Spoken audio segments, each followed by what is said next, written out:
In the dim glow of a Victorian clock tower, a single grain of crimson sand slipped through the hourglass, marking the final breath of a tycoon poisoned in his locked study, his eyes frozen in terror, a note clutched in his hand. The sands run red for you. Welcome to The Crimson Hourglass, Death in Waiting, a Hercule Poirot mystery that twists time and truth into a deadly knot. Grab a cup of tea, settle into your seat, and let the intrigue unfold. If you're enjoying this tale, hit that subscribe button. Your support means the world to us. Chapter 1. The Gathering Storm. The rain lashed against the windows of Blackthorn Manor like angry whispers from the grave. As guests arrived for what was billed as a simple weekend retreat, hosted by the wealthy industrialist Sir Reginald Hawthorne, Hercule Poirot, the diminutive Belgian detective with his impeccable moustache and keen eyes, stepped out of his chauffeured car, umbrella in hand, his mind already ticking like a well-oiled watch. He had been invited by Lady Eleanor Hawthorne, Sir Reginald's sharp-tongued wife, who suspected foul play in recent anonymous threats her husband had received. "Monsieur Poirot," she had written, "the shadows here grow longer than the nights." Little did they know, those shadows hid a killer's silhouette. Poirot entered the ground foyer, where crystal chandeliers cast flickering lights on marble floors polished to a mirror shine. The manor, perched on the misty cliffs of Cornwall, was a labyrinth of secrets, hidden passages from its smuggling days, portraits of stern ancestors glaring down, and that infamous crimson hourglass on the mantel, a family heirloom said to curse those who tampered with time. Sir Reginald greeted him with a booming laugh, clapping Poirot on the back a bit too hard. "Ah, the little detective, come to solve my puzzles before they solve me."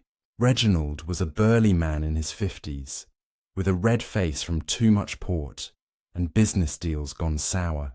His fortune came from shipping empires, but rivals whispered of cutthroat tactics that left competitors bankrupt or worse. Among the guests were a colourful cast, each with motives sharp as daggers. First, there was Victor Lang, Reginald's business partner, a sleek lawyer with oily hair and a perpetual smirk, who stood to gain a hefty inheritance clause if Reginald died suddenly. "Partnerships end, old chap," Victor had muttered earlier, nursing a whiskey. Then came Dr. Amelia Voss, the family physician, a woman in her 40s with wire-rimmed glasses and a bedside manner as cold as her stethoscope. Rumours swirled that Reginald's latest will cut her out of a promised clinic funding. "Health is fragile, Sir Reginald," she said softly, her eyes darting to the hourglass as if measuring his lifespan. Poirot observed it all with quiet amusement, sipping his tisane, strong black tea, just as he liked it, while the butler, Jenkins, a stooped man with a limp from the war, served canapes. Jenkins had been with the family for decades, loyal but bitter over unpaid wages. "The master keeps time like that glass," Jenkins grumbled to Poirot in the kitchen later. But sand slipped through fingers eventually. And then there was young Lila Hawthorne, Reginald's niece, a wide-eyed artist with paint-stained fingers, who inherited the manor's east wing in the will. She fidgeted with her sketchbook, avoiding her uncle's gaze.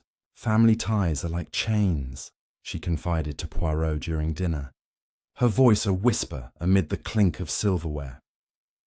Dinner that evening was a tense affair in the oak-panelled dining room, where flames from the fireplace danced like accusing fingers. Sir Reginald dominated the conversation, boasting of his latest deal, a merger that would crush a rival firm, while Lady Eleanor picked at her salmon, her diamond necklace glinting like ice. "Darling, must you always play the conqueror?" she snapped, her French accent clipped. Poirot noted the undercurrents. Victor's forced smiles, Dr. Voss's clinical detachment, Lila's nervous laughter, and Jenkins's silent serving. As dessert, Poire Belle Hélène was cleared. Reginald announced a game. "Let's wind the crimson hourglass. Legend says it foretells doom for the greedy." He turned it over with a flourish, crimson sands beginning their slow cascade. That night, Poirot retired to his guest room, a cosy chamber with velvet drapes and a four-poster bed. But sleep evaded him. The wind howled like a banshee, and faint footsteps echoed in the halls. He pondered the threats, letters with sand grains enclosed. Warning, your time runs out. By dawn, the storm broke, revealing a body in the study, Sir Reginald, slumped over his desk, a shattered teacup beside him, foam at his lips from arsenic poisoning, the door locked from inside, windows barred, no footprints in the dew-soaked garden below. The hourglass on his desk had run empty, its sands stained a deeper red, as if blood had mingled with them. Poirot arrived first on the scene, called by a scream from Lady Eleanor. Mon Dieu, he murmured, grey cells firing. The room was a classic locked-room puzzle. Heavy oak door bolted, key in Reginald's pocket. French windows sealed tight. No secret panels evident. Arsenic traced in the dregs of his evening brandy. Jenkins confirmed serving it untouched until after dinner. He drank alone, sir, Jenkins said, pale as parchment. Lady Eleanor wailed. Who could do this? He was invincible. But Poirot saw the note in Reginald's hand. The sands bury the betrayer. Victor Lang arrived, feigning shock. Reginald, dead. This is ruin. Dr. Voss examined the body briskly. Classic arsenic, rapid, painful, ingested within the hour. Lila hovered at the door, sketching the scene unconsciously, her hands trembling. As constables from the local village swarmed in, Poirot began his subtle interrogations. To Lady Eleanor, Madame, your husband had enemies. She hesitated, then admitted. Debts, affairs. Victor knows too much. Victor counted in the library. Pure business. Reginald owed me millions, Dr. Voss added. He ignored my warnings about poisons in his system, perhaps self-inflicted. Lila whispered to Poirot. Uncle changed the will last week. I gain nothing now. Jenkins polished silver nearby, muttering, The hourglass never lies. Poirot paced the study, noting the overturned chair, the faint scent of lavender, Lady Eleanor's perfume, and a single crimson grain on the carpet out of place. It is not suicide, he declared to the group assembled in the drawing room. The murderer plays with time, but Hercule Poirot turns back the clock. The investigation deepened. Alibis checked. Victor in the billiard room. Dr. Voss in her lab, Lila painting. Lady Eleanor reading, Jenkins polishing. Yet someone slipped through the sands. Hours blurred into a meticulous search. Poirot examined the hourglass closely. Antique glass from Egypt, filled with dyed quartz, but a hairline crack suggested tampering. See here, he pointed to Inspector Hargrove, the bumbling local cop. The sands moved not by chance, but by design. A hidden compartment in Reginald's desk revealed more threat letters, postmarked from London. Fingerprints? Smudged. But Dr. Voss's matched the teacup, hers from a house call. I checked his pulse earlier, she explained coolly. As afternoon tea was served, Poirot insisting on weak brew to soothe nerves, the detective pieced motives. Reginald's empire teetered. Insurance policies named Victor beneficiary, but a clause voided for fraud. Lady Eleanor's lover, whispers of a gardener. Lila's art career funded by uncle's loans. Jenkins's war pension denied by Reginald. Each grain a suspect, Poirot mused, twirling his moustache. By evening, a breakthrough. The locked door's bolt was oiled recently. Jenkins's work? Routine, sir. But Poirot's mind raced to the hourglass's base, a false bottom with arsenic residue. The poison hid in plain sight, he exclaimed. Accusations flew in the drawing-room confrontation. Victor blustered. Preposterous. Dr. Voss paled. I prescribe not poison. Yet Poirot saw lies in eyes averted, hands clenched. The chapter's tension built as night fell again, the manor creaking like a coffin lid. Poirot retired, but vigilance sharp. A shadow moved outside his window, friend or foe. The sands of the hourglass refilled by unseen hands, ticking toward revelation. But for now, the killer lurked. Death's timer reset. Chapter 2.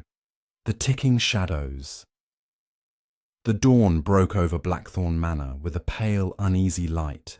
The cliffs outside shrouded in mist that clung like a mourner's veil. Hercule Poirot stood in the conservatory, his polished shoes tapping softly on the tiled floor, his eyes fixed on the crimson hourglass, now relocated to a glass case by Lady Eleanor's orders.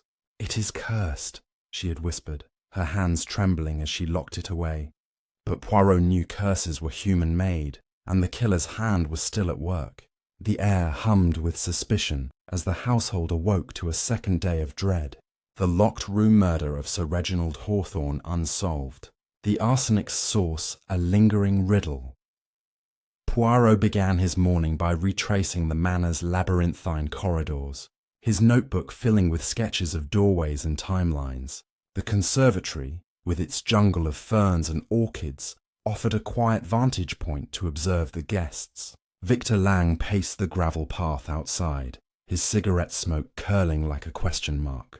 "Business waits for no man, Poirot," he called through the open door, his voice too hearty for a house in mourning. Poirot merely nodded, noting Victor's polished cufflinks, a gift from Reginald. Now a potential clue to greed. Dr. Amelia Voss appeared next, her medical bag slung over her shoulder, heading to the village for supplies. "The autopsy demands precision," she said curtly, brushing past Poirot. Her glasses caught the light, hiding her eyes, but Poirot sensed her unease. Her alibi of working in her makeshift lab last night was thin, with no witnesses. Lila Hawthorne drifted in, her sketchbook now filled with eerie drawings of hourglasses bleeding red. "I can't stop seeing it," she murmured, her voice fragile as glass. Poirot patted her hand gently, but his mind catalogued her fear as either genuine or a clever mask. Jenkins, the butler, served breakfast in the dining room, his limp more pronounced under the strain of grief or guilt. Poirot watched him pour coffee, noting a slight tremor in his hands. "You served Sir Reginald's brandy last night, oui?" Poirot asked, his tone mild but probing. Jenkins nodded, his face a mask of servitude. "Aye, sir. Poured it myself, untouched till he drank." Poirot's moustache twitched. The brandy bottle, now in police custody, showed no arsenic, yet the poison reached Reginald's lips. The detective's grey cells churned as he joined the guests at the breakfast table, where silence hung heavier than the fog outside. Lady Eleanor, draped in black silk, stirred her tea absently, her eyes red-rimmed but sharp. "The police are useless," she muttered to Poirot. "Hargrove thinks it's suicide, but Reginald would never." Poirot agreed silently. The note, "The sands bury the betrayer," suggested a vengeful hand, not despair. He turned to Victor, who was buttering toast with forced calm. "Monsieur Lang, your merger with Sir Reginald, was it amicable?" Victor's knife paused. "Business is war, Poirot. He played dirty, but I played fair." A new clue surfaced when Inspector Hargrove, red-faced and apologetic, arrived with news. The arsenic wasn't just in the brandy, but traced in Reginald's stomach contents from dinner. "Must have been in the food, then," Hargrove grunted, eyeing Jenkins, who paled. Poirot's mind raced. Dinner was a shared meal, yet only Reginald died. Had the poison been in his plate alone? He recalled the Poire Belle Hélène dessert served individually. "Jenkins, who prepared the dessert?" Poirot asked. The butler hesitated. "Cook did, sir, but I plated it." A shadow crossed his face, quickly hidden. Poirot excused himself to inspect the kitchen, a cavernous room of copper pots and lingering garlic scents. The cook, Mrs. Tuttle, a stout woman with flour-dusted hands, swore the pears were fresh, the chocolate sauce untouched.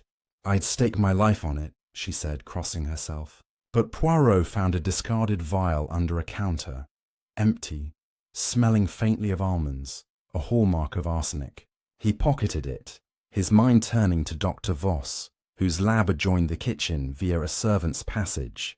Convenient, he murmured, sketching the layout. Back in the conservatory, Poirot overheard Leela whispering to Lady Eleanor about a dream, a figure in a hooded cloak pouring sand into the hourglass. It felt so real, Lila said, clutching her aunt's arm. Eleanor shushed her, but Poirot caught the glance she threw toward the glass case. He approached the hourglass, now under lock, and noticed a faint scratch on the case's edge, as if forced open recently. Someone has been curious, he said to himself, his fingers brushing the cold glass. The afternoon brought a surprise. A telegram from London, sent to Reginald the day before his death, found crumpled in his study's waste bin. Debts called. Pay or perish, it read, unsigned. Poirot confronted Victor in the library, where leather-bound books loomed like silent judges. Your firm lent Reginald money, non? Poirot asked. Victor's smirk faded. He paid it back mostly. No reason to kill him. But Poirot sensed a lie in the man's twitching jaw. As evening approached, Poirot gathered the household in the drawing room for a demonstration. He produced the vial, holding it aloft. This held the poison, he declared, watching faces. Victor's scowl, Voss's clenched jaw, Lila's gasp, Jenkins' frozen stare, Eleanor's pale shock. It was in the kitchen, but who placed it there? No one spoke, but eyes darted like trapped moths. Poirot continued. The hourglass, too, tells a story. Its sands were tampered with, not by curse, but by cunning. He staged a test, asking Jenkins to replicate his brandy-serving routine. The butler poured from a decanter, his hands steady now, but Poirot noticed a faint mark on the tray. A ring, like from a wet glass. Curious, Poirot said, filing it away. He then asked Lila to show her sketches, hoping to jolt a reaction. One drawing depicted a hand, gloved, holding a vial over a glass. I saw it in my dream, Lila insisted, but Dr. Voss snorted. Childish fantasies. Poirot disagreed. Dreams could echo truth. Night fell, and Poirot lingered in the drawing room, the hourglass's crimson grains glinting under lamplight. He heard a creak, a floorboard in the hall. Slipping behind a curtain, he saw a shadow pause at the glass case, fingers testing the lock. The figure vanished before he could pursue, but a dropped handkerchief remained, embroidered with the letter E. Eleanor, or a plant to mislead. Poirot tucked it into his pocket, his mind a whirl of motives and means. The day ended with Poirot in his room, sketching timelines on his notepad. The vial, the telegram, the scratched case, the handkerchief, each a grain in the puzzle. The killer was bold, moving under their noses, but Poirot's net tightened. The sands run fast, he whispered, but not faster than Hercule Poirot. Tomorrow, he vowed, he would turn the hourglass again, exposing the hand that poured death. Chapter 3. Whispers in the glass midnight's chime reverberated through Blackthorn Manor. The grandfather clock's toll, a grim reminder of time slipping away. Hercule Poirot sat by his window, the sea's restless crash below mirroring his churning thoughts. The embroidered handkerchief, with its cryptic E, nagged at him. Lady Eleanor's, perhaps, but her alibi of reading in her boudoir, confirmed by her maid, held firm. The killer, Poirot sensed, was weaving a web of misdirection, scattering clues like sand to obscure the truth. His notebook brimmed with new threads. The almond-scented vial, the scratched hourglass case, Lila's eerie sketches. Sleep was a distant hope. The detective's grey cells demanded answers. Morning draped the manor in a fragile light, the cliffs veiled in fog that seemed to whisper secrets. Poirot descended to the breakfast nook, where the household gathered, their faces taut with unease. Victor Lang, nursing a headache from late-night pacing, pushed away his eggs with a scowl. "This place is a tomb," he muttered, his bloodshot eyes betraying sleepless worry. Dr. Amelia Voss strode in, her medical bag heavier with fresh vials. She claimed they were for the village pharmacy. Lila Hawthorne doodled on a napkin, her pencil tracing a distorted face that chilled Poirot. Lady Eleanor entered last, her black silk dress stark against her pale skin, a locket clutched tightly in her hand. Poirot steered the conversation to the crumpled telegram from Reginald's wastebin. "Who knew of Sir Reginald's debts?" he asked, his gaze piercing. Victor's jaw tightened. The board, perhaps. But murder over money? Absurd! His tone rang hollow, and Poirot noted the flicker of his fingers, betraying nerves. Inspector Hargrove bumbled in, clutching a post-mortem report.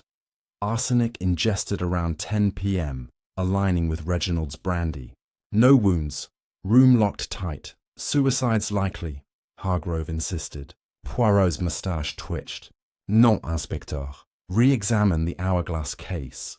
They moved to the conservatory, where the crimson hourglass sat in its locked case, the sands still, yet menacing. Poirot dusted for prints, revealing a smudged partial matching Lila's. She paled, her napkin sketch fluttering to the floor. "I looked at it last night. Couldn't sleep. Just curious," she stammered. Poirot nodded, but her sketches, too precise, too prophetic, gnawed at him. Was she a witness or a weaver of lies? He pocketed the napkin, its twisted face a clue to unravel later. Poirot ventured to the east wing, Lila's studio a chaos of crimson-splashed canvases. Tucked behind a half-finished painting, he found a letter from Reginald. "Niece, your allowance ends. Prove your worth." A motive, perhaps. Lila, summoned, denied malice. "He promised this wing for my gallery," she cried, her voice cracking. Poirot's eyes softened, but his mind catalogued her desperation. He next questioned Eliza, the timid maid, in the servants' hall. "Did you see Lady Eleanor leave her boudoir?" Eliza nodded, then hesitated. "She stepped out briefly, sir, near 9 p.m.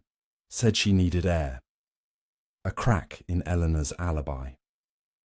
The afternoon drew Poirot to the Manor's library, its shelves heavy with dusty tomes. He uncovered a ledger hidden in a hollowed-out book, Reginald's private accounts, showing massive loans to Victor, marked "repaid" in fresh ink. Poirot confronted Victor in the billiard room, where cigar smoke hung thick. "You altered these records, oui?" Victor laughed too loud. "Business, Poirot. Reginald paid me days ago." But the ink's freshness betrayed haste, and Poirot sensed a deeper debt, perhaps one of betrayal. Dr. Voss's lab, a cluttered annex off the kitchen, offered the next clue. Amid bottles of laudanum and quinine, Poirot found a ledger of her own. Payments from Reginald for consultations halted abruptly last month. "He reneged on my clinic funding," she admitted when pressed, her voice icy. "But poison, I heal, not harm." Yet her knowledge of arsenic's properties was too precise, her calm too practiced. Poirot noted a faint lavender scent on her coat, matching the study's lingering trace. As dusk settled, Poirot staged a subtle test in the drawing room. He placed the vial on the table, watching reactions. Jenkins froze mid-pour, coffee splashing. Eleanor's locket clicked shut. Victor coughed, excusing himself. Lila stared, her pencil snapping. Voss adjusted her glasses, unruffled. "This vial held death," Poirot said, his voice low. "Who placed it in the kitchen?" Silence answered, but eyes betrayed fear. He then revealed the napkin sketch, its twisted face resembling Reginald. Lila gasped. "I didn't mean, it's just a dream." But Poirot wondered if dreams cloaked guilt. Night deepened, and Poirot patrolled the corridors, his steps silent on the rugs. A faint clink drew him to the conservatory, where the hourglass case stood ajar, a single crimson grain on the floor. Someone had tampered again, but the lock was intact. How? He examined the case's base, finding a hidden spring, a smuggler's trick from the Manor's past. Inside, a folded note. "Time buries all." No signature, but the paper matched Victor's monogrammed stationery. Retreating to his room, Poirot sketched a timeline, linking the note, the vial, the ledger, the lavender scent. The killer was close, their moves bold yet calculated. He recalled Jenkins's tremor, Voss's expertise, Lila's sketches, Eleanor's late-night walk, Victor's forged repayment. Each was a grain in the hourglass, but one held the poison. As the clock struck 1, a shadow flitted past his door, too swift to pursue. Poirot's pen paused. "The sands whisper," he murmured, but Hercule Poirot listens. Chapter 4. The Hidden Spring. The fog clung to Blackthorn Manor like a shroud, muffling the dawn's light as Hercule Poirot stood in the conservatory, his eyes fixed on the hourglass case. The hidden spring he'd discovered last night, a smuggler's relic, suggested a cunning mind had used it to access the crimson sands. The note inside, "Time buries all," on Victor's stationery, pointed to a calculated taunt, but Poirot suspected a frame. The killer was orchestrating a deadly game, and he was determined to outplay them. His morning began with a plan to unravel alibis through the manor's unseen pathways. Poirot slipped into the servants' passage linking the kitchen to Dr. Voss's lab, its narrow walls damp and lined with cobwebs. A faint scuff mark on the floor caught his eye. Fresh from a woman's shoe, too small for Voss or Eleanor. He followed the passage to a concealed door behind the study, its hinges recently oiled. "Aha," he murmured. "The locked room yields its secret." The door opened to a broom closet where a single paintbrush lay discarded, its bristles stained crimson. Lila's. The clue tightened his suspicions, but he needed proof. At breakfast, the air was thick with tension. Victor, unshaven, muttered about returning to London, his suitcase already packed. "This house suffocates," he snapped, avoiding Poirot's gaze. Dr. Voss sipped tea, her calm a stark contrast to Lila's fidgeting. The girl's napkin now bore frantic scribbles of clocks. Lady Eleanor, pale as porcelain, clutched her locket tighter, her eyes darting to Jenkins as he served scones. Poirot broke the silence. The study's lock was bypassed, non, a hidden door, known to few. Gasps followed, but Jenkins's tray rattled, betraying nerves. Poirot requested a tour of the manor's smuggling tunnels, guided by Jenkins, who knew them from boyhood. The butler led him through a cellar trapdoor, down stone steps to a dank passage smelling of salt and decay. "Used for brandy runs in the old days," Jenkins said, his limp slowing their pace. Poirot spotted a fresh footprint in the dust, matching the scuff from the servants' passage. "Someone walked here recently," he noted, watching Jenkins's face tighten.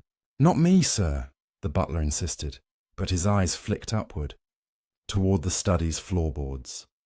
Back in daylight, Poirot sought Lila in her studio, where she was painting a stormy seascape, reds bleeding into greys. "Your paintbrush in the closet. Explain," he said gently. Her hands shook, dropping the brush. "I explored the passages last week, sketching. I lost it there." Her voice wavered, but her eyes held a spark of truth, or fear. Poirot pressed further, showing her that time buries all note. "This paper, it is Victor's, oui?" Lila nodded, then whispered, "He argued with Uncle about money. Loud, 2 nights ago." A motive deepened, but Poirot sensed layers unpeeled. In the library, Poirot confronted Victor about the note. The lawyer's smirk faltered. "My stationery? Anyone could steal it!" he blustered, but his fingers drummed the table. Poirot revealed the ledger's forged repayment. "You needed Reginald alive to secure funds, yet he died. Why?" Victor's face reddened. "He was cutting me out, said I'd mismanaged." The admission was a crack in his facade, but Poirot wondered if anger, not greed, drove the killer. Dr. Voss's lab offered the next puzzle piece. Poirot found a journal entry, dated the day before the murder. R. Refuses clinic funds, threatens exposure. Exposure of what? He questioned Voss in the garden, where she clipped roses with surgical precision. "Reginald knew of your..." Experiments? Poirot ventured, probing her reaction. Her scissors paused. He misunderstood my research. Nothing illegal. But her clipped tone and the lavender scent on her gloves, matching the study, kept her in his sights. By afternoon, Poirot gathered the household in the study, the scene of death now a stage for truth. He revealed the hidden door, demonstrating its access from the servants' passage. The killer entered here unseen, he declared, watching faces. Eleanor gasped, "Smuggler's tricks." Victor scoffed, "Nonsense." Lila stared at the floor, Jenkins at his shoes. Voss remained still, but her eyes narrowed. Poirot held up the paintbrush. "This, Mademoiselle Lila, links you to the path." She sobbed. "I swear I only explored." Yet doubt lingered in the room's heavy air. As evening fell, Poirot revisited the Hourglass case, its spring mechanism a silent witness. He found a tiny glass shard inside, not from the hourglass, but a vial, matching the one from the kitchen. The poison travelled, he mused. But how? A theory formed. The killer used the passage, planted the poison, and reset the hourglass to taunt. He tested the spring again, finding a faint trace of lavender oil. Eleanor's perfume, or Voss's sleight of hand. Dinner was a grim affair, the group barely touching their soup. Poirot dropped a bombshell. The arsenic was not in the brandy alone, but laced in the dessert sauce. Jenkins dropped a spoon. Eleanor's locket snapped open, revealing a photo. Not Reginald, but a young man. "Your lover?" Poirot asked softly. She flushed. "My brother lost at sea." A lie or a truth to probe later? Victor left early, claiming a headache, but Poirot followed, catching him rifling through Reginald's desk. "Looking for what, monsieur?" Victor froze. "Just papers." Night cloaked the manor as Poirot patrolled the halls, hearing a faint scrape from the cellar. He descended, lantern in hand, finding the trapdoor ajar. A figure fled into the tunnel's shadows, leaving a dropped glove. Wool, monogrammed J. Jenkins. Poirot clutched it, his mind racing. The killer moved freely, using the manor's secrets, but each clue tightened the noose. "The spring opens doors," he whispered, "but Poirot opens minds." Tomorrow he would force a confession or a fatal mistake. Chapter 5. Sands of Deception. The sea wind howled through Blackthorn Manor's cracks as Hercule Poirot clutched the woolen glove monogrammed J, its fibres coarse from use in the damp tunnels. Jenkins's initial. The butler had vanished after the cellar disturbance, his quarters empty, save for a half-packed valise. Poirot's mind raced. Flight or diversion? He pocketed the glove and alerted Inspector Hargrove, who grumbled about manpower shortages. "Man's probably hiding in the cliffs," Hargrove said, but Poirot knew better. The killer wouldn't flee without tying loose ends. The detective set out at first light, the manor's fog-shrouded paths crunching underfoot, determined to corner the truth before it slipped away like errant sands. Dawn revealed Jenkins in the stables, currycomb in hand, brushing a restless mare with mechanical strokes. "Sir?"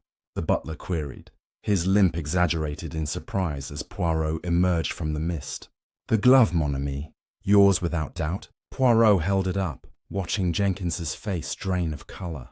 The man fumbled in his pocket, producing a matching pair. "Dropped one yesterday during inventory, sir. Honest mistake." Poirot inspected it under the weak sun. No telltale tunnel dust, only wisps of stable hay clinging to the wall. A convenient plant, or mere carelessness born of age? "Your loyalty to Sir Reginald," Poirot pressed, his voice velvet over steel.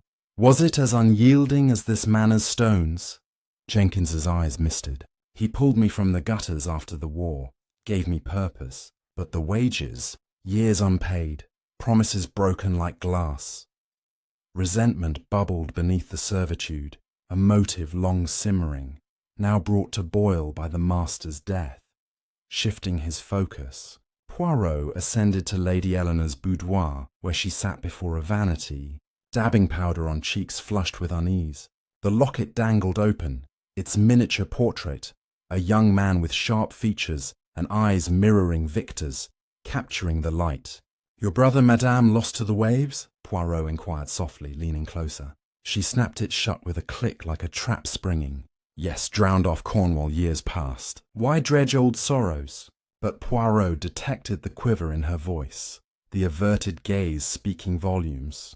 Gently, he revealed Eliza's account of the 9 p.m. wander from her room. Fresh air, you claimed, or a venture to the study perhaps to beg for funds. Eleanor sank into a chaise, her silk gown pooling like spilled ink. "I went to him, yes, pleading. Reginald had gambled our fortune on foolish ventures, ships lost at sea. He refused aid, spat threats of divorce, of casting me out penniless." Her confession hung heavy, vulnerability cracking her facade, but no trace of poison laced her words, only desperation's bitter tang.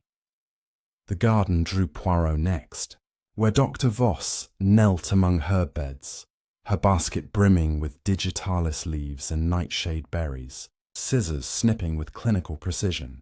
He approached quietly, noting a syringe glinting amid the greenery like a serpent's fang. "For alleviating pain in these troubled times?" he asked, feigning casual interest. Voss straightened abruptly, snatching the instrument. "Emergencies demand preparation, Monsieur Poirot."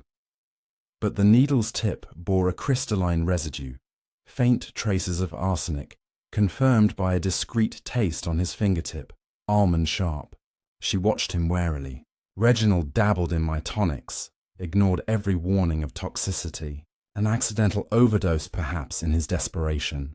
Poirot arched a brow. Her journal's cryptic exposure entry loomed in his memory. "What secrets did he hold over you, Doctor? Matters from your past that warranted such finality?" Voss's lips thinned to a line. "Irrelevant to this tragedy. My work heals. It does not harm." Yet her clipped defense and the lavender wafting from her gloves kept her firmly in the web of suspicion. Lila's studio in the East Wing pulsed with chaotic energy. Her latest canvas, a swirling vortex of crimson sands engulfing a shadowy figure, brushstrokes frantic as heartbeats. "Born of this nightmare?" Poirot ventured, gesturing to the artwork. Lila set down her palette, tears carving tracks through paint on her cheeks. I heard voices echoing in the passage, fierce arguing, words about the will, legacies stolen. Whose voices pierced the walls? Uncle Reginald and Victor, I believe, always money, twisting everything. Poirot produced the crimson-stained paintbrush from the broom closet. "This instrument of art, found near the hidden door, yours, non?" Lila's hands flew to her mouth. "I confess, after dinner, insomnia drove me to explore the passages, sketching shadows. I lost the brush there, saw no one." Her alibi teetered on the edge of credibility, fear etching genuine lines on her young face. But Poirot wondered if curiosity masked complicity. Victor lounged in the billiard room, cue chalked and poised, striking ivory balls with aggressive snaps that echoed his fraying nerves. Poirot entered without preamble, laying out the forged ledger entries and the taunting note on Victor's monogrammed stationery. "You framed yourself, monsieur, or sought to implicate another in this charade." Victor's shot veered wide, the ball clattering into a pocket unintended. Stolen paper, Reginald's London rivals, sharks circling a sinking ship. But Poirot unveiled a crisp bank draft from Victor's inner pocket, dated mere hours after the murder, for a substantial sum. "Insurance proceeds? How prescient." Sweat beaded on Victor's brow. Coincidence pure and simple. The lies accumulated like drifting dunes, obscuring the path to truth. Afternoon shadows lengthened as a village constable arrived breathless, bearing news of a smudged fingerprint on the discarded vial matching records from Jenkins's wartime service. "Ancient print, likely contamination." Hargrove dismissed with a wave, but Poirot linked it inexorably to the oiled hinges on the concealed door. He summoned the household to the drawing room, the crimson hourglass presiding from its case like a watchful judge. Reenacting the timeline with precise gestures, Poirot mapped the evening. 9 p.m. Madame Eleanor seeks mercy. 9:30. Mademoiselle Lila prowls the passages. 10. Monsieur Victor disputes fortunes through hidden walls. 10:15. The fatal dose delivered unseen. Accusations erupted.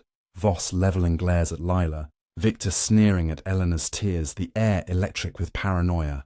Poirot escalated, demonstrating the hidden door's mechanism once more, this time draping the monogrammed glove across the threshold. Jenkins, you navigated these paths with intimate knowledge. The butler shook his head vehemently. I poured the brandy at 9:45. Pristine, I swear. Yet Poirot sampled a recreated decanter, detecting the faint almond bitterness beneath the oak. Laced at that moment, Jenkins protested innocence, but a pivotal discovery emerged. The hourglass's false bottom, pried open, bore a wax seal freshly broken, imprinted with Dr. Voss's partial fingerprint from her medical tools. Accessed for research purposes, Doctor? She recoiled. Absurd. I prescribe life, not death. Panic flickered in her eyes, betraying the calm veneer. Twilight deepened into dusk, a storm gathering on the horizon with thunder rumbling like distant drums. Poirot lingered by the telephone nook, overhearing Victor's hushed call to a London contact. Burn the drafts quietly. No traces. Intercepted mid-sentence, Victor slammed the receiver. Private business, Poirot. Seizing the line, the detective dialed through. A solicitor confirmed Victor's teetering bankruptcy, hinging on Reginald's merger for salvation. You slew to claim inheritance swiftly, Poirot accused, voice steady.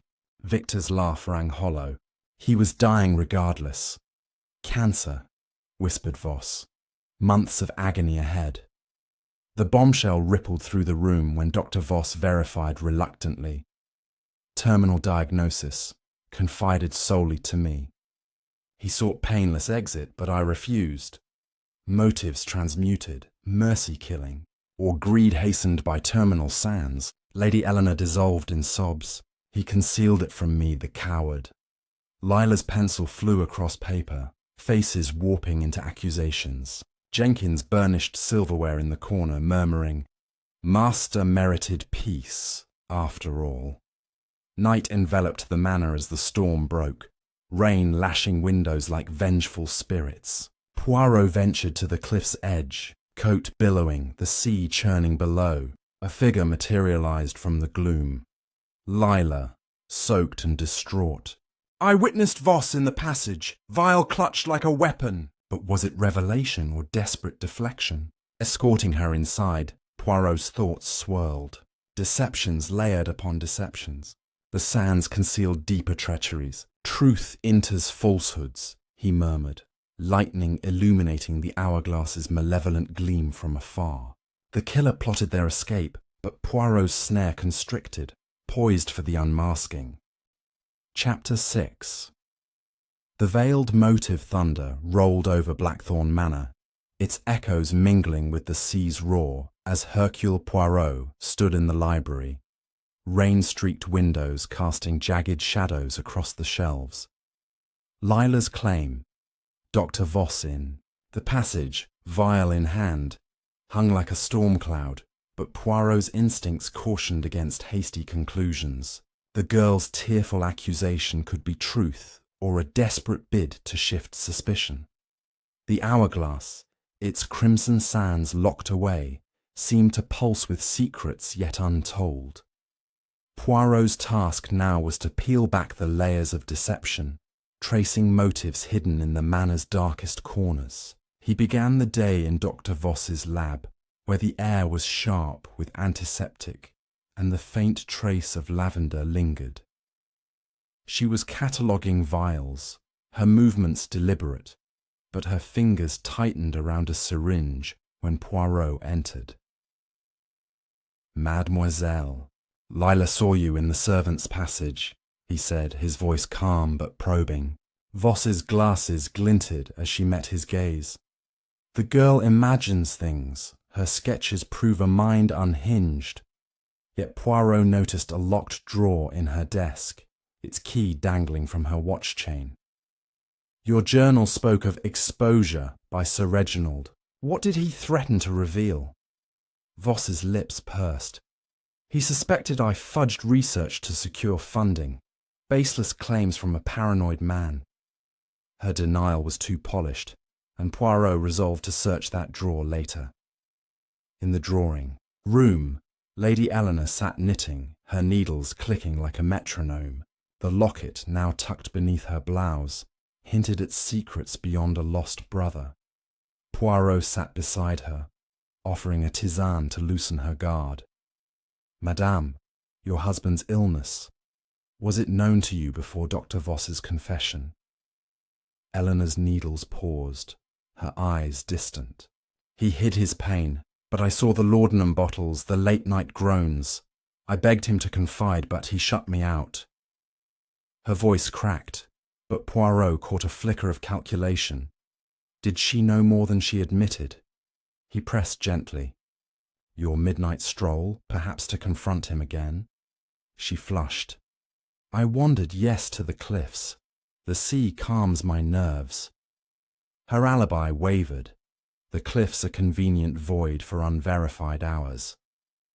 Victor Lang was next, found in the study, poring over Reginald's contracts with a feverish intensity. Seeking what, monsieur? Poirot asked, startling him. Victor's tie was askew, his composure fraying.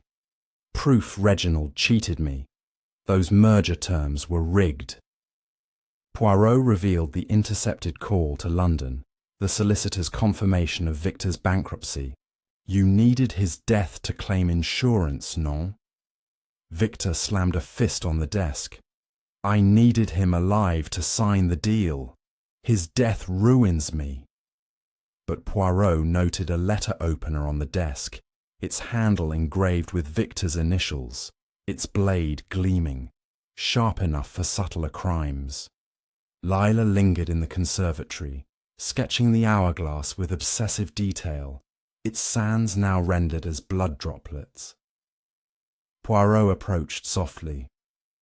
Your vision of Dr. Voss. Describe it again. Lila's pencil trembled. She was in the passage near midnight, holding a vial, muttering about debts paid. I hid, terrified. Her specificity intrigued Poirot, but her fear seemed rehearsed. He showed her the glove marked J. This, in the tunnel. Jenkins, or another. Lila shook her head. I saw no one else, only shadows. Her sketches, though, included a cloaked figure, its face obscured but wearing a glove. Art or evidence? Jenkins was polishing brass in the hall, his face etched with exhaustion. Poirot confronted him about the glove's twin, found in the stables. You ventured to the tunnels, oui? Jenkins's cloth stilled. I check the cellar nightly. Rats, you see. Must have dropped it. But Poirot revealed the fingerprint on the vial, tied to Jenkins's wartime record. Your loyalty was tested by unpaid wages, broken promises. Jenkins's voice hardened. I served him, despite it all. Never touched poison. Yet his knowledge of the tunnels, his access to the study, made him a shadow in Poirot's puzzle. By afternoon, Poirot orchestrated a subtle trap. He gathered the household in the library, announcing a breakthrough. The arsenic was laced in the chocolate sauce, but a second dose waited in the brandy, insurance for death. Faces paled. Victor's hands clenched. Voss adjusted her glasses. Eleanor dropped a stitch. Lila's pencil froze. Jenkins stared at the floor. Poirot continued. The passage door was used twice, once to poison, once to plant the hourglass note. He produced the letter opener, its blade clean, but heavy with implication. Whose hand wielded such a tool? Victor bristled. Mine, but never for murder. Voss interjected. A blade cuts no poison. The room crackled with accusations, each deflecting blame. Poirot slipped away to Voss's lab, picking the locked drawer with a hairpin from Eliza's apron. Inside, a ledger detailed payments from a London chemist for special compounds, arsenic among them, dated weeks before the murder. A love letter, unsigned, tucked beneath, spoke of freedom from his chains. Voss's lover, or another's. Poirot pocketed the letter, his mind linking it to Eleanor's locket and Victor's desperation. He confronted Voss in the garden, her scissors now trimming lavender. These purchases, Docteur, care to explain? She froze. For research, nothing more. But her trembling hands betrayed her. Dusk brought a new discovery. Eliza, the maid, trembling in the pantry, confessed to overhearing a late-night row in the study. Reginald and an unseen figure, voices low but fierce, discussing the will's ruin. I couldn't see, sir, but the door slammed shut, she whispered. Poirot's thoughts turned to the letter opener, the lavender oil, the tunnel's secrets. He revisited the study, finding a hidden panel in the desk, revealing a draft. Will, Lila disinherited, Victor's shares slashed, Eleanor's allowance restored, Voss's clinic funded. A motive for all, yet none. As night fell, the storm's remnants dripped outside, the manor creaking under its weight.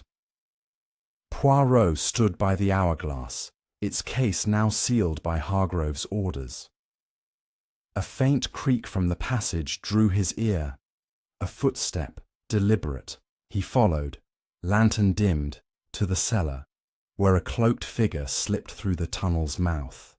No face, but a whiff of lavender trailed behind. Voss? Eleanor? Or a third player? Poirot retreated, his heart steady, but his mind alight. The veil lifts slowly, he murmured. But Poirot sees through shadows. The killer's next move loomed, and he would be ready. Chapter 7. The Broken Seal. The rain had ceased, leaving Blackthorn Manor steeped in an eerie quiet, the cliffs outside glistening under a sickle moon. Hercule Poirot stood in the cellar, the lantern's glow casting long shadows across the stone walls, where the cloaked figure had vanished. The faint lavender scent lingered, a thread tying Voss or Eleanor to the tunnels, but Poirot's grey cells warned of a deeper game. The draft will, hidden in Reginald's desk, shifted motives like sand in the hourglass. Each suspect gained or lost by its terms. He resolved to tighten the net, forcing the killer to stumble. Morning found Poirot in the dining room, where the household picked at a cold breakfast, their eyes avoiding one another. Victor's fingers drummed on the table, his suitcase still packed by the door. Dr. Voss, her glasses fogged from kitchen steam, sipped coffee with forced calm. Lila's hands trembled, her latest sketch a shattered hourglass spilling red. Lady Eleanor, her locket hidden, stirred sugar into her tea with mechanical precision. Jenkins, serving silently, seemed to shrink under Poirot's gaze. The detective broke the tension. The will, mes amis. It changes everything. Who knew its contents? Silence answered, but Victor's chair scraped back, his face tight. Poirot visited the study, re-examining the hidden panel.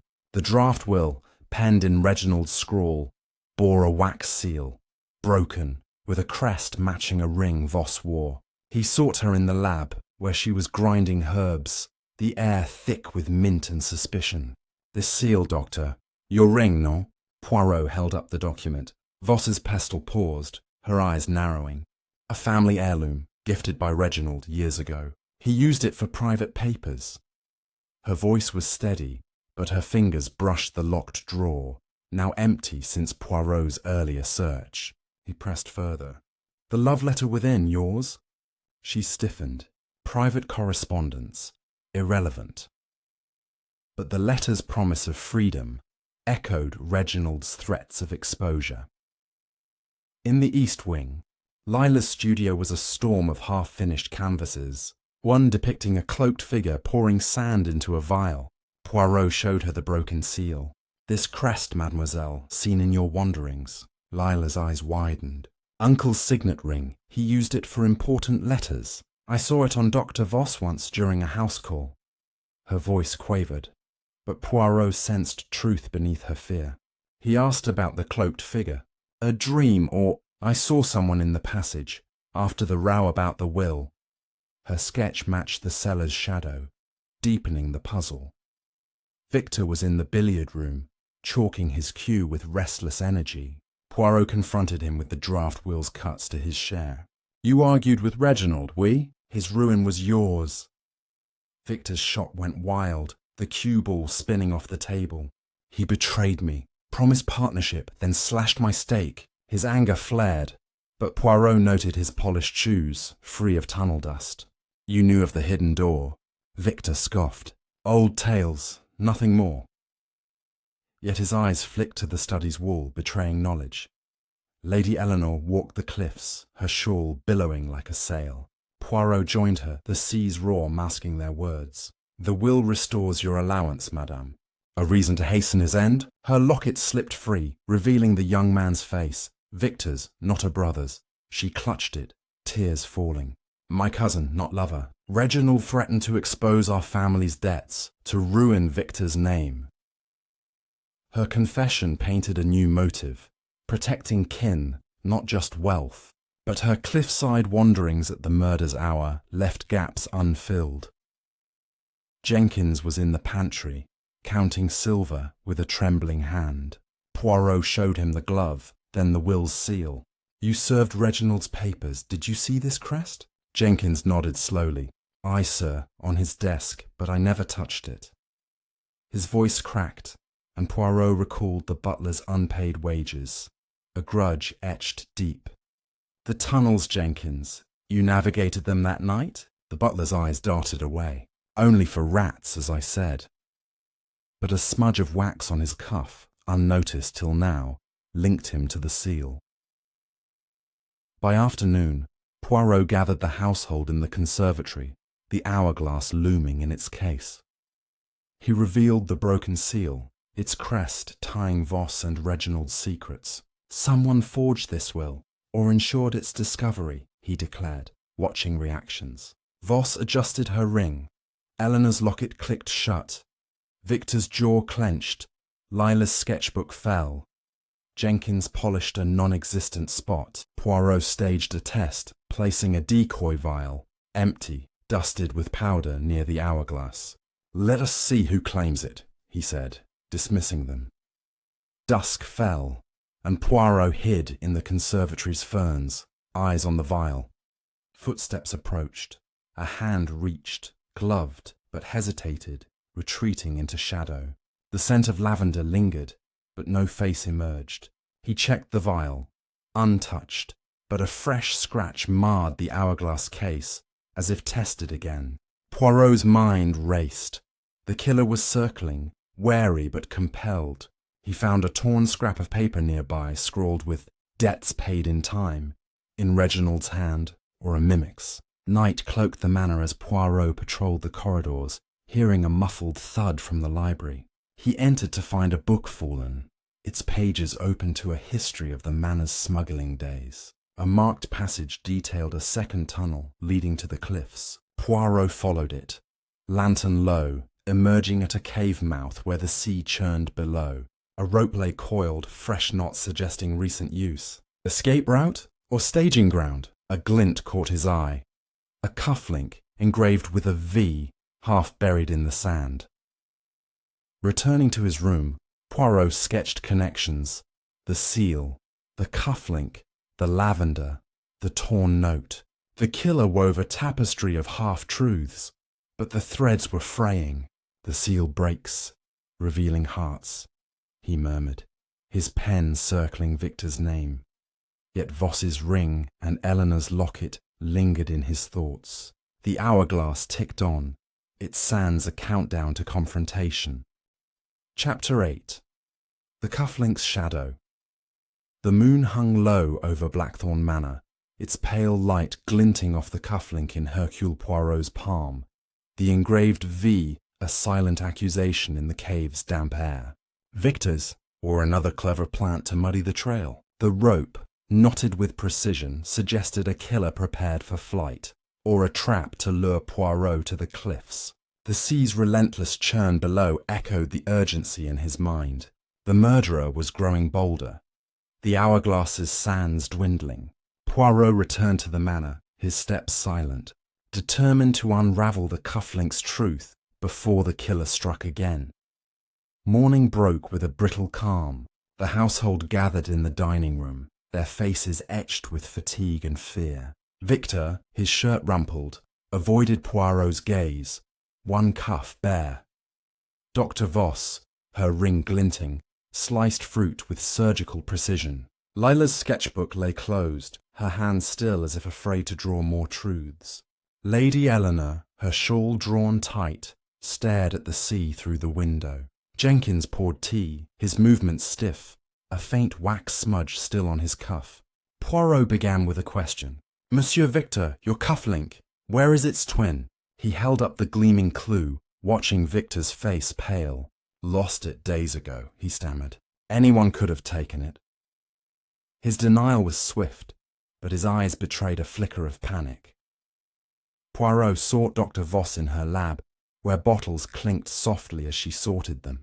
He showed her the cufflink. "Found near a rope, doctor. A path to escape." Voss's fingers paused on a vial. "Victor's carelessness, not mine. I stay to heal, not flee." But Poirot noticed her ring's crest matched the wax seal's design exactly, and a faint rope burn marked her palm. "You handled rope recently, no?" Her lips thinned. "Gardening, nothing more." Yet the lavender scent on her gloves, stronger now, tied her to the cave's trail. In the library, Poirot found Lila alone, her latest sketch a jagged cliff with a cloaked figure falling. "Your visions, mademoiselle, they guide or mislead?" he asked gently. She clutched her pencil. "I saw someone on the cliffs last night, tying a rope. I thought it was Victor, his silhouette sharp against the moon." Her voice trembled, but her eyes held steady. Poirot showed her the cufflink. "This near your visions scene?" Lila nodded. "He wore those at dinner, always flashing them." Her words pointed to Victor, but Poirot wondered if her art shaped truth or reflected it.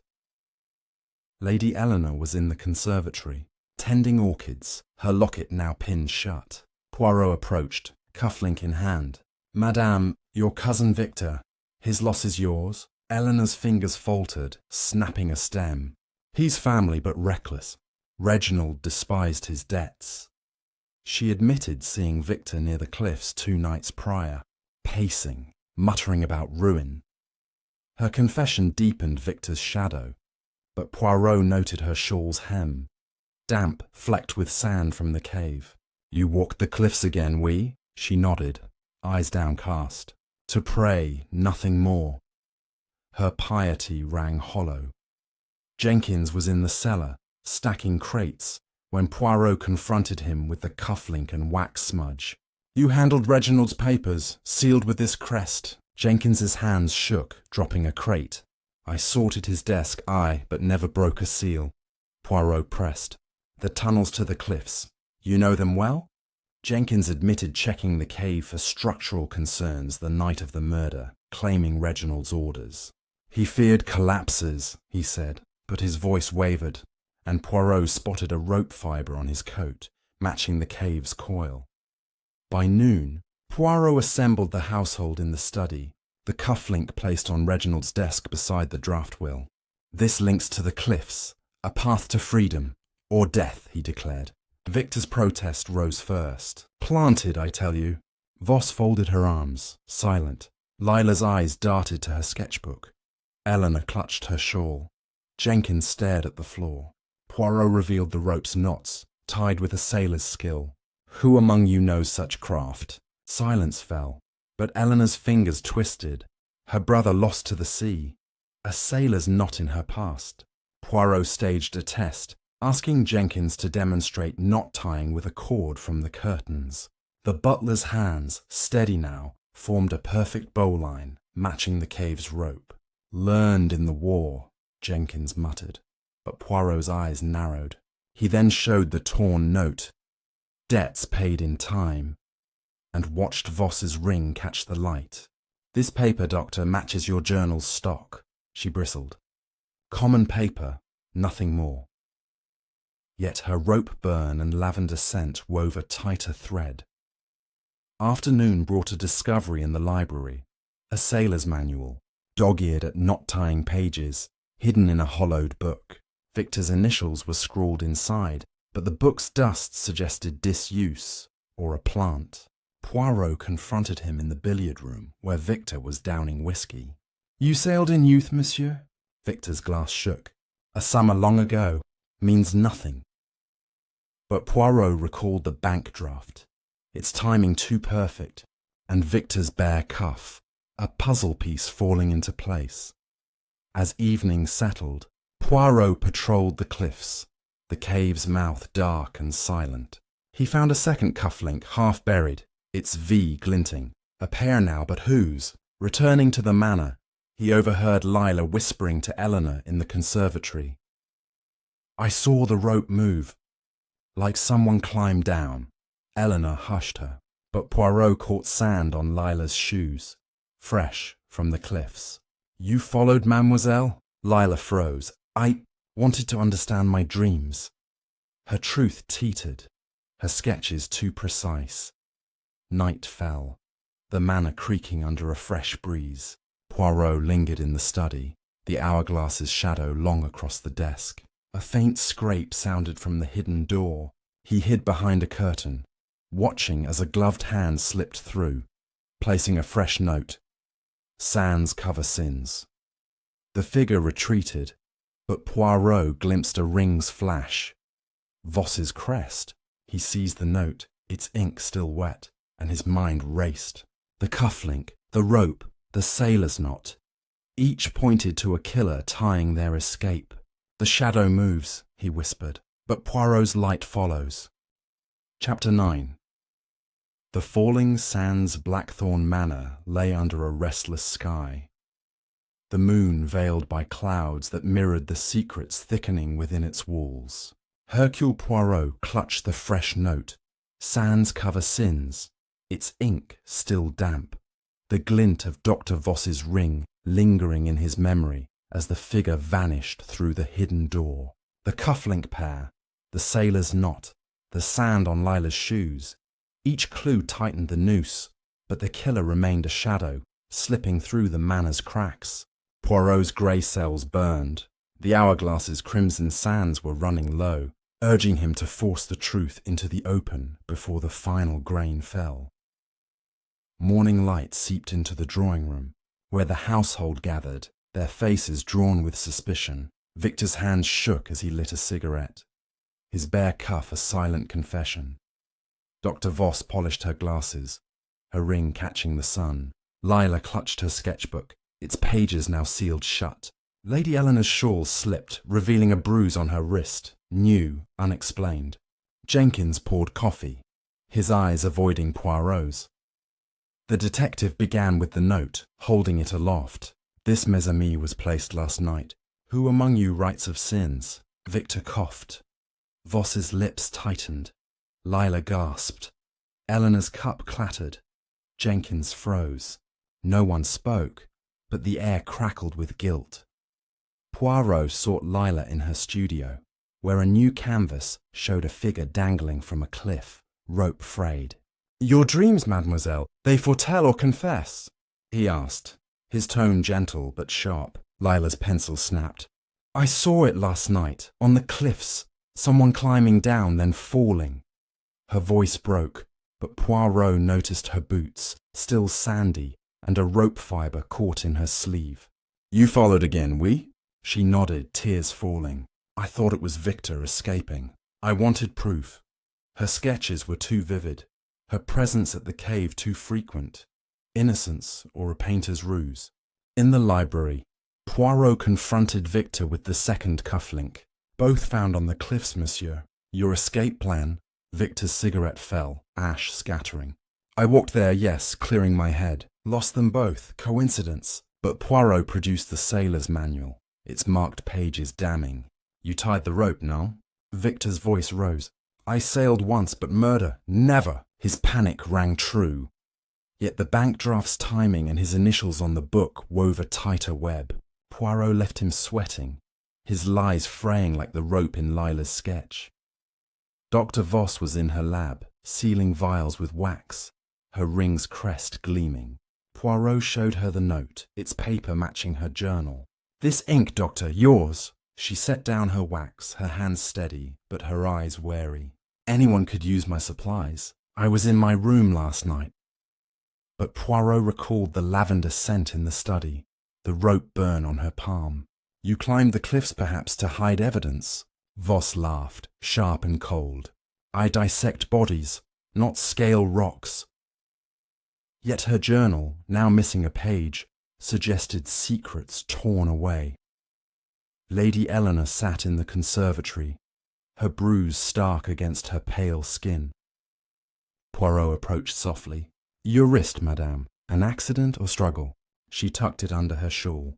I fell, walking the cliffs. But her eyes darted to the hourglass, its case unmarred since last night's intrusion. Poirot showed her the note. This speaks of sins. Yours tied to Victor's ruin? Eleanor's breath hitched. He's my cousin, not my sin.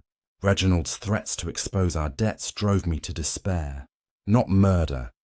Her bruise and cliffside walks painted a motive, but her tears seemed genuine. Jenkins was in the pantry, polishing silver with feverish intensity. Poirot held up the rope fibre from his coat. This from the cave, your nightly rounds? Jenkins's cloth stilled. I checked the tunnels as always. No crime in duty. But Poirot revealed the wax smudge, the broken seal. You handled the will, oui? Jenkins's voice cracked. I sorted papers, nothing more. Sir Reginald trusted me. Yet his knowledge of the manor's secrets and the rope's knots kept him in the frame.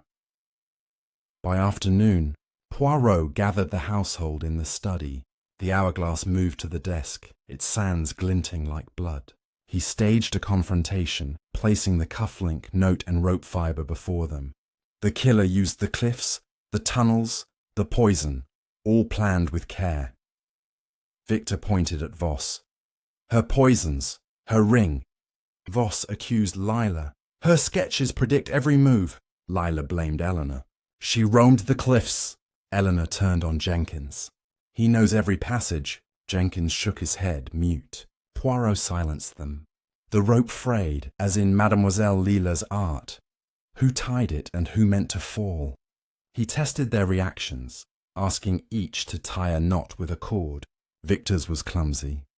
Voss's precise. Lila's shaky. Eleanor's practiced. Jenkins's flawless. A sailor's skill, Poirot noted, eyeing Eleanor and Jenkins. He then revealed the missing journal page, found crumpled in the lab's waste bin, its scrawl matching the notes. Sands cover sins. Voss paled, but denied writing it. Poirot's trap tightened. He left a decoy rope in the cellar, dusted with powder, and waited. Dusk fell, and Poirot hid in the cellar, the trapdoor's creak betraying a visitor. A figure, cloaked, gloved, lifted the rope, powder marking their hands. The lavender scent was unmistakable, but the figure's height matched neither Voss nor Eleanor. Poirot followed to the cave where the sea roared below. The figure paused, tying a fresh rope, but slipped, nearly falling. Poirot's lantern flashed, revealing a face. Jenkins, his eyes wide with fear. Not murder, sir. Protection. He gasped, but fled into the tunnel. Night cloaked the manor as Poirot returned, the hourglass's sands nearly spent. He found a new clue in the study.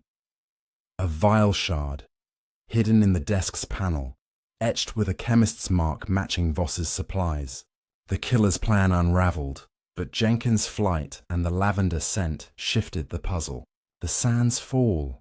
Poirot murmured. But Poirot catches the guilty. The final confrontation loomed, the truth teetering on the cliff's edge. Chapter 10. The Hourglass Revealed. The storm had passed, leaving Blackthorn Manor bathed in a cold, clear dawn. The sea below a restless mirror of the truth Hercule Poirot was about to unveil. The hourglass sat on the drawing-room table, its crimson sands stilled, a silent witness to the killer's game. Jenkins's flight into the tunnel, his cry of protection, echoed in Poirot's mind. But the lavender scent, the cufflinks, the rope, and the vial shard pointed to a conspiracy deeper than one man's guilt. The household, Victor, Dr. Voss, Lila, Lady Eleanor, and a trembling Jenkins, summoned back by Inspector Hargrove, gathered for the final reckoning, their faces taut with dread. Poirot's grey cells had woven the clues into a tapestry of truth, and now he would pull the final thread. He began with the room's silence, his voice steady. Mes amis, the murder of Sir Reginald Hawthorne was no simple act of greed or vengeance, but a dance of deception, choreographed with precision. He held up the hourglass. This relic, tampered with, held not just sand, but the killer's signature. He recounted the clues, the arsenic in the brandy and dessert, the hidden door, the sailor's knot, the cufflinks, the notes, the wax seal, the lavender scent. Each pointed to you all, yet none alone condemned. The truth lies in their union. Poirot turned to Victor, his cufflink gleaming. Monsieur Lang, your debts and slashed inheritance drove desperation. You argued with Reginald, forged ledger entries, and your cufflinks marked the cliffs, an escape planned. Victor's face reddened. I swear I only sought my due, but Poirot revealed the bank draft, cashed post-murder. You profited swiftly, no? Victor slumped, silent, his greed exposed but not his hand on the poison. Next Dr. Voss, her ring catching the light. Doctor, your arsenic purchases, your journal's torn page, your lavender gloves, they weave a dark thread. Reginald threatened to expose your falsified research, oui? Voss's jaw tightened. He misunderstood my work, but I never killed. Poirot held up the vial shard, etched with her chemist's mark. This, hidden in the desk, says otherwise. Her composure cracked, eyes darting to the hourglass, but she held her tongue. Lila, clutching her sketchbook, flinched as Poirot addressed her. Mademoiselle, your visions. Too precise. Your paintbrush in the passage, sand on your shoes. You saw more than dreams, no? Lila sobbed. I followed shadows, sketched what haunted me. Poirot showed her latest drawing, a cloaked figure pouring poison. This betrays knowledge, perhaps complicity. Her tears fell, but her sketches held truth, not guilt. Lady Eleanor, her locket shut, faced Poirot's gaze. Madame, your cliffside walks, your bruise, your cousin Victor's ruin, you protected family honour or your own? Eleanor's voice trembled. Reginald's threats to expose our debts drove me to beg, not murder. But Poirot revealed the locket's portrait. Victor, not a brother. A lie to shield him? She nodded, weeping. I hid his shame, nothing more. Her motive was loyalty, not death. Jenkins stood last, his hands clasped, wax smudge on his cuff. You, monsieur, knew the tunnels, tied the sailor's knot, handled the will's seal. Your flight last night, guilt? Jenkins shook his head. I protected the master's secrets, not his death. Poirot held up the glove, the rope fibre. You were in the cave, oui? Jenkins's eyes misted. To stop her, sir. Poirot paused, letting the tension coil, then turned to the hourglass. The killer used the hidden spring, laced the brandy and dessert with arsenic, planted notes to taunt, and tied the rope for escape, or to frame another. He opened the hourglass's false bottom, revealing a final clue, a lavender-scented handkerchief embroidered with V, not Victor, but Voss. Dr. Amelia Voss, you wove this web. Voss's glasses slipped as she stood, voice icy. Absurd, Poirot. But he continued. You purchased arsenic, hid it in the hourglass, used the passage to poison Reginald's meal and drink. The lavender oil masked the scent. Your ring sealed the forged will to shift blame. Your rope burn betrayed your cliffside work. He produced her journal's torn page, the note's ink matching. You wrote sans cover sins, believing time would bury your crime. Reginald's threat to expose your fraudulent research, your career's end, was your motive. Voss laughed, brittle and sharp. Prove it, little man, Poirot gestured to Jenkins. You saw her, non? In the tunnel, vial in hand. Jenkins nodded, voice low. I caught her lacing the brandy, tried to stop her, hid in the cave to destroy the rope. Lila's sketches, Poirot explained, captured Voss's silhouette, her dreams a subconscious witness. The cufflinks, stolen from Victor's room, were planted to frame him. Eleanor's bruise came from Voss's grip, silencing her suspicions. The wax seal, borrowed from Reginald's desk, sealed Voss's lies. Why? Hargrove demanded, cuffs ready. Voss's facade crumbled. Reginald would have ruined me, my clinic, my name. He deserved it, hoarding wealth while others begged. Her confession spilled like sand, cold and calculated. She had slipped through the passage, poisoned the dessert, then the brandy for certainty, resetting the hourglass to taunt. The rope was her escape, but Jenkins's interference and Poirot's pursuit trapped her. As Hargrove led Voss away, the household exhaled, Victor shaken, Lila sobbing, Eleanor clutching her locket, Jenkins bowing his head. Poirot gazed at the hourglass, its sands still. Time buries, but truth rises, he said softly. The manor's shadows lifted, the crimson curse broken. If this mystery gripped you, grab a cup of tea, take a seat, and hit that subscribe button. Your support means everything to us. Comment below with your thoughts on Poirot's unravelling of the crimson hourglass.